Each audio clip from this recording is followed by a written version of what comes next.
When I made the decision to attend my first meeting, and I came out of that meeting and it had felt like coming home, that's when I realized, wow, like this is it. And it was strange because I kind of felt like, you know, the charlatan syndrome. I felt, how can it be that there is a religion that fits me so well?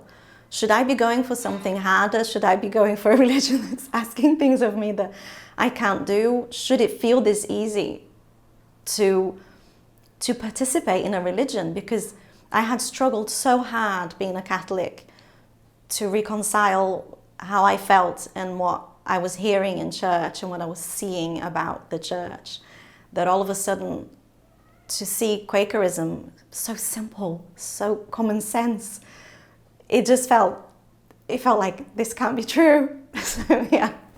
See, I was born in a Protestant family, and this went on until about 20, when I was 20. But then perhaps living abroad and meeting other people and got involved in many ecumenical projects. So I was not attending any church or anything. And with the Quakers, this pleased me because the Quakers never asked me to attend this meeting or become a... They sent me to work in Iran, even, you know, after 10 years that I knew about the Quakers, but I was not in membership until '82. And this I appreciate because the fact that I could say anything, be anywhere, I didn't feel pressed to do this or to do that because it was a religious denomination or something.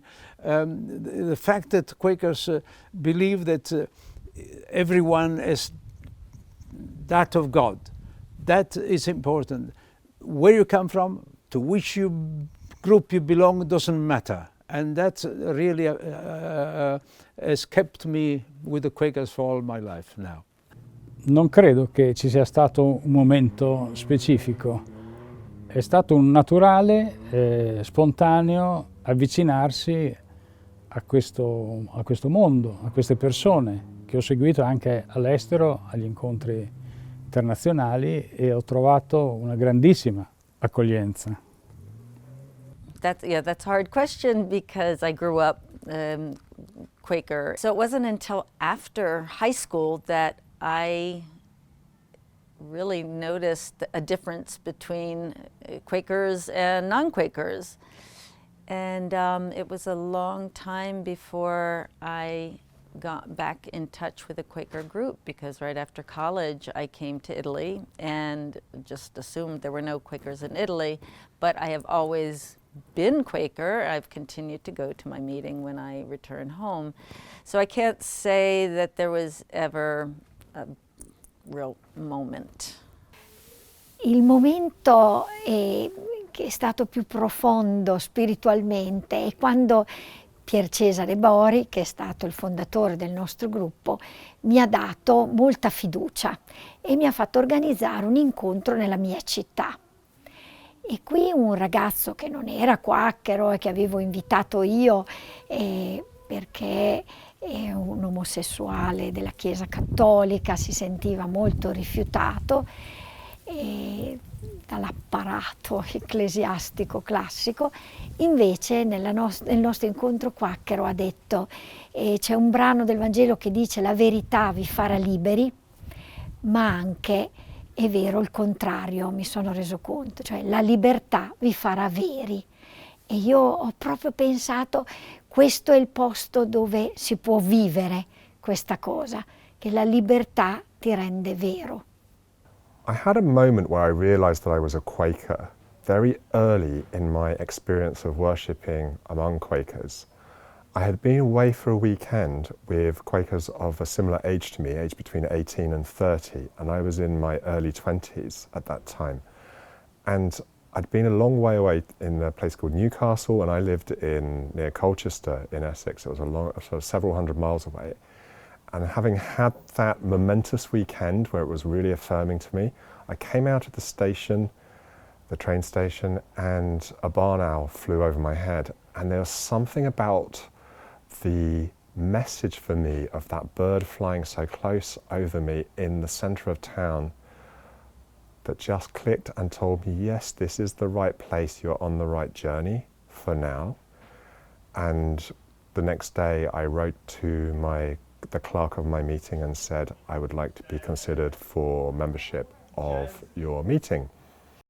Diciamo che quando ho scoperto questa realtà io mi sono sentito subito molto a mio agio, mi sono sentito quasi come se fossi a casa, cioè come se c'erano delle persone che dicevano delle cose che io pensavo, che avevo sempre pensato, quindi è stato un po' un riconoscersi. I grew up attending meetings, so I didn't really discover it as such. What I did experience 2 years ago here in Florence was a big hole, because there was no meeting at that point. And I found that there was this necessity for the silence, for the coming together, and to have a meeting for worship based here in the city.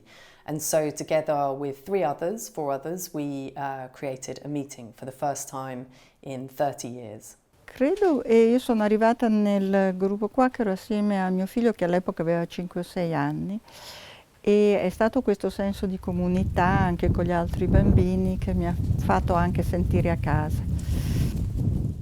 Proprio quel momento che ho scelto di venire andare a una scuola quacchera per l'università, dai, sono cresciuto con i quaccheri, ho sempre stato un po' con loro, ma mi ricordo una volta all'inizio mi ha chiamato il direttore della programma quacchera dentro la scuola e mi ha chiesto, ma dimmi un po', tu sei una FGC Quaker o un FUM Quaker o un conservative Quaker, che anche forse per voi adesso ascoltando non vuol dire niente, anche per me in quell'epoca non voleva dire niente, non avevo un'idea, quindi ho chiuso il telefono un attimo, ho girato alla mia mamma, ho detto mamma, ma che tipo di quaccheri siamo?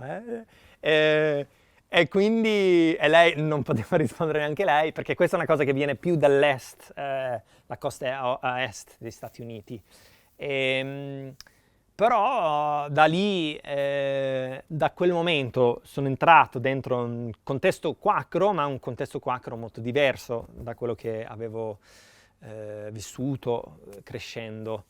Anche come qua adesso in Italia, secondo me, dentro questo processo di conscientizzazione, dobbiamo accettare il cammino e quello che viene. E non è una fede che rimane, diciamo, ferma o completa, è sempre un percorso, e quindi quei anni di università dove sono stato in diciamo una delle culla dei quakerismo negli Stati Uniti, e poi venire qua in Italia, stare con quakeri che vengono da tutte le parti del mondo, ma anche italiani che hanno fatto questa scelta di diventare quakero, e sono per me momenti molto importanti anche di inviti, diciamo, di riprendere e rivedere la mia fede.